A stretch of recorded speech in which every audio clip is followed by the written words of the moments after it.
अवधूत चिंतना श्री गुरुदेव दत्त स्वामी महाराज की जय. छत्रपती शिवाजी महाराज की जय. श्री स्वामी समर्थ. आज मी आपल्याला अंगारिका योगावर आपली कुंडली शुद्धीकरण कसे करायची, अंगारिका योगावर अंगारिका संकष्टी चतुर्थी खूप जण उपवास सुरू करत असतात. त्या योगापासून काही काही जण उपवास आहे ते बंद करत असतात काही कारणामुळे. ह्या दोन्ही सेवा आजच्या व्हिडिओमध्ये मी सांगणार आहे. चॅनलवर पहिल्यांदा आला असेल तर अवश्य सबस्क्राईब करा, म्हणजे येणारे नवीन व्हिडिओ श्री स्वामी समर्थ महाराजांची गुरुचैत्राची आणि नवनाथ पारायणाबद्दल माहिती भेटेल. जर मंगळवारी जर अंगारिका आली, मंगळवारी जर अंगारिका योग आला तर ती अंगारिका चतुर्थी मंगळवारची खूप महत्वाची. म्हणजे वर्षभरातील संकष्टी चतुर्थीचा केलेला उपवास हा एका दिवसाच्या उपवासामध्ये खूप महत्वाचा आहे. अंगारिका योगामध्ये खूप महत्वाची गोष्ट आहे. खूप जणांना जर उपवास चालू करायचे असेल अंगारिका योगावर, काही जणांचे उपवास मोडले असेल काही कारणामुळे, तर ते अंगारिका चतुर्थीपासून उपवास परत सुरू करू शकता. ज्यांना काही कारणामुळे बंद करायचे असेल तर तुम्ही गणपती बाप्पाचा विधियुक्त अभिषेक करावा. अभिषेक केल्यानंतर आपण आपले उपवास आहे ते बंद करू शकता. ज्यांना सुरू करायचे असेल त्यांनी तसंच गणपती बाप्पाचा अभिषेक करावा आणि उपवास सुरू करू शकता. प्रत्येक संकष्टीचा उपवास करायला पाहिजे. विद्या, बल, बुद्धी हे गणपती बाप्पा देत असतात. मी ते 4थी 5वी पासून आम्ही करतो, आम्हाला सवय लागलेली. 4थी 5वी पासून महिन्यातून एकदा संकष्टी चतुर्थी उपवास आपोआप होत. दिवसभरात काहीच खायचं नाही. मी तर स्वतः काही खात नाही दिवसभरात. नामस्मरण. उद्या काय करायचं, सगळ्यांनी आपल्या घरामध्ये गणपती बाप्पाची मूर्ती असते, त्या गणपती बाप्पाला सगळ्यांनी काय करायचं, अभिषेक करायचा. श्री सुक्त, पुरुष सुक्त, गणपती स्तोत्र, गणपती अथर्वशीर्ष, काही नाही आलं तुम्हाला, नुसतं ओम गण गणपते नमः, ओम गण गणपते नमः असं म्हणायचं. अभिषेक करायचा. दूध, पाणी, पंचामृत, नंतर दुर्वा. गणपती बाप्पाला सगळ्यात महत्वाचं म्हणजे तुम्ही सोनं चांदी एका बाजूला आणि दुर्वा एका बाजूला. दुर्वा आणि मोदक. उद्या 21 दुर्वा, 11 दुर्वा, 51 दुर्वा, ह्या दुर्वा आणायच्या, स्वच्छ धुवायच्या, गंध अक्षता फुल लावून त्या दुर्वा तुमच्या मनोकामना करून गणपती बाप्पाच्या चरणाजवळ ठेवायचे. तुम्ही अभिषेक सकाळी करू शकता, संध्याकाळी करा, कधीही करा, काही प्रॉब्लेम नाही. ज्यांनी उपवास करत नसेल तर उपवास उद्यापासून सुरू करू शकता, कोणता प्रॉब्लेम नाही. उद्यापासून अंगारिका योगापासून तुम्ही उपवास आहे तर सुरू करू शकता. आता कुंडली हे केल्यानंतर दिवसभर उपवास करायचा, रात्री आरती करायची, चंद्रदर्शन करायचं, आरती करायची. आरती केल्यानंतर वरम भात, भाजी पोळी नैवेद्य दाखवायचा, मोदक करायचे, आरती करायची आणि सगळ्यांनी तो प्रसाद आहे घ्यावा. आणि उद्या सामूहिक सगळ्यांनी गणपती अथर्वशीर्ष म्हणावं. आता कुंडली प्रत्येक संकष्टी चतुर्थीला कुंडली शुद्धीकरण का महत्वाचं आहे, काय गरज आहे? कसं होतं, आपली कुंडली असते, आपण काय करतो 17 ठिकाणी दाखवतो. ह्या ब्राह्मणाला दाखव, याला दाखव, त्याला दाखव, ज्यांना काही समजत नाही त्यांना पण दाखव. सगळ्यांच्या हातात कुंडली देतो आणि ती कुंडली दाखवल्यानंतर त्यात दोष निर्माण होत असतात. सोपं नाहीये कोणतीही गोष्ट. कसं असतं, तुम्ही एका व्यक्तीला कुंडली दाखवताय, त्या व्यक्तीने काही तुम्हाला उपाय सांगितले, तुम्ही करत नाही उपाय, तीच कुंडली तुम्ही दुसऱ्या व्यक्तीला सांगता. काही काही जण असे आहे की जेव्हा माझ्याकडे कुंडली मार्गदर्शन करण्यासाठी येत असतात, कुंडली बघून मी त्यांना सांगतो असा असा उपाय आहे, अशी शांती आहे किंवा अशा गोष्टी आहे, ते म्हणतात आमच्या 5-6 ब्राह्मणांनी आम्हाला हेच सांगितलं. कसं असतं, एकाने एक दोनच होत असतं. त्यांनी सांगितलं असेल, तुम्ही परत विचारायला जर आले त्याचे दोष लागत असतात. म्हणून आपली कुंडली आहे ती एकावरच विश्वास ठेवायचा, एकालाच दाखवायची आणि उपासना करायची. ती कुंडली तुम्ही 100 जणांना जरी दाखवली, 100 जण पण तेच सांगणार आहे, पण त्याच्यावर उपाय करणं महत्वाचं आहे. आपण काही सेवा करणं महत्वाचं आहे. तर काय करायचं, उद्या सगळ्यांनी आपल्या अभिषेक झाल्यानंतर, सगळ्यांनी गणपती अथर्वशीर्ष झाला, अभिषेक झाल्यानंतर एका पांढऱ्या पेपरवर किंवा ऑलरेडी कोणाकडे जर जन्मकुंडली असेल काही हरकत नाही, पण तरी पण उद्या सगळ्यांनी पांढऱ्या पेपरवर, 1 रुपया खर्च नाही तुम्हाला, सगळ्यांनी घरच्यांच्या सगळ्यांच्या कुंडल्या तुम्ही लिहू शकता, काही हरकत नाही. मी स्क्रीनवर दाखवेल आपल्याला. पांढऱ्या पेपरवर आपण आपलं नाव लिहायचं.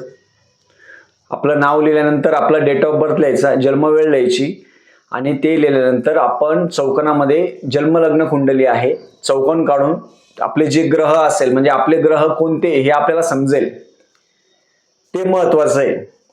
काय होतं, आपण कुंडली समोरच्याला दाखवतो पण आपले ग्रह त्यामध्ये कोणते हे आपल्यालाच माहित नसतं.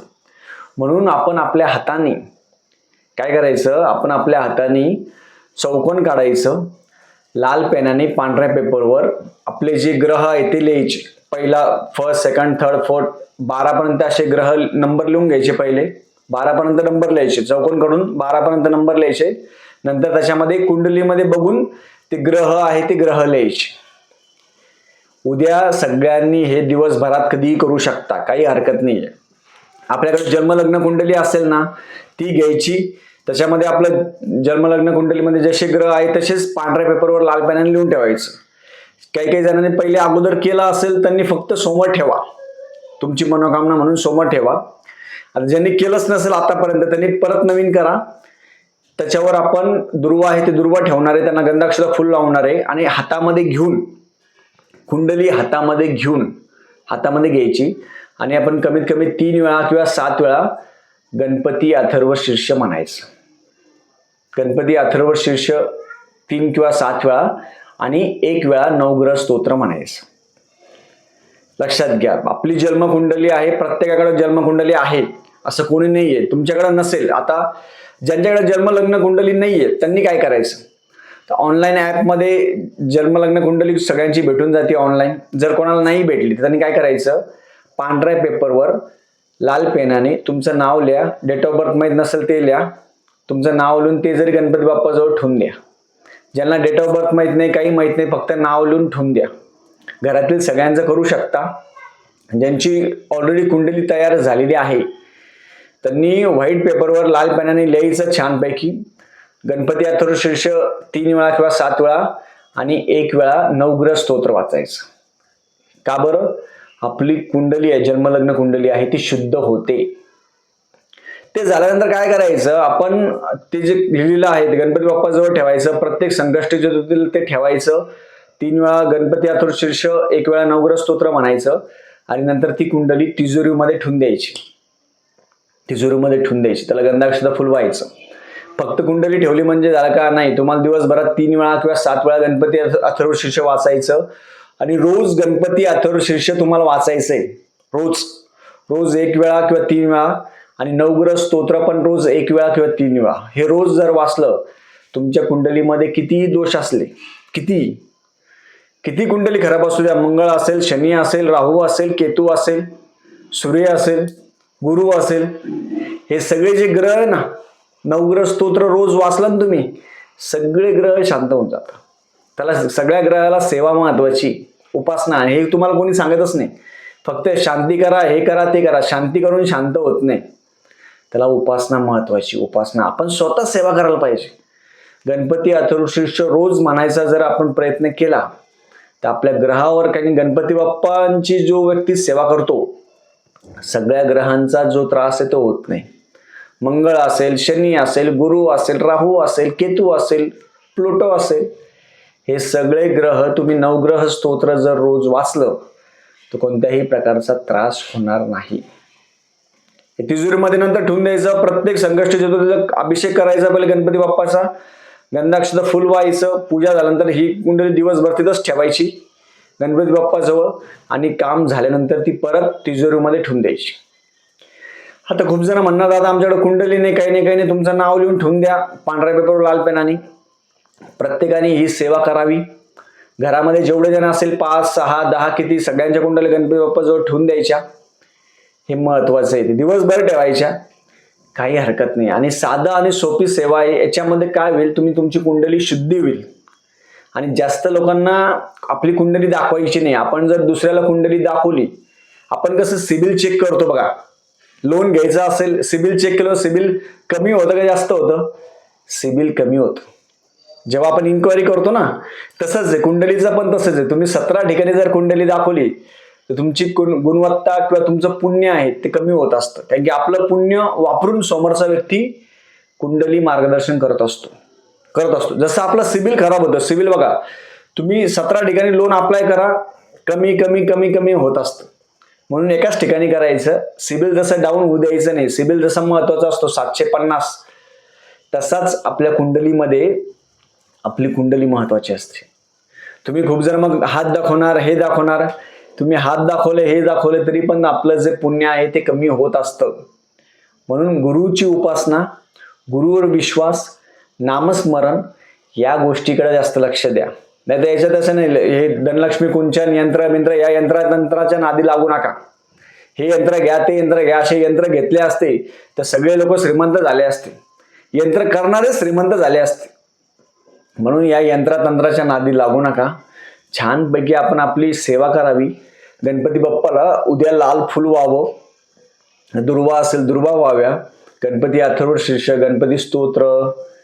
गणपती स्तोत्र वाचावं आणि ओम गणपते नमः हा मंत्र म्हणायचा. आपल्या जवळच्या गणपती बाप्पाच्या दर्शनाला जायचं, छानपैकी सेवा करायची.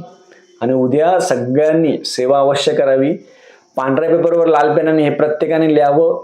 दिवसभर तसं ठेवा, रात्रभर तसं ठेवा. दुसऱ्या दिवशी बुधवारी तो पेपर तिजोरीमध्ये ठेवून द्यायचा आणि पुढच्या संकष्टी चतुर्थीला तोच पेपर परत गणपती बाप्पाजवळ ठेवायचा. असं तुम्हाला 12 संकष्टी चतुर्थी करायची. 12 म्हणजे तुमचं गणपती स्तोत्र, गणपती अथर्व शीर्ष, नवग्रह स्तोत्र पठण होईल. रोज आपण गणपती स्तोत्र, गणपती अथर्व शीर्ष आणि नवग्रह स्तोत्र रोज वाचायचं. तर आपल्या कुंडलीमध्ये काही दोष असेल ते दोष कमी होतील. झालेली सेवा मी बालाजी महाराज, दत्त महाराज आणि गणपती बाप्पा यांच्या चरणी रुजू करतो. श्री स्वामी समर्थ.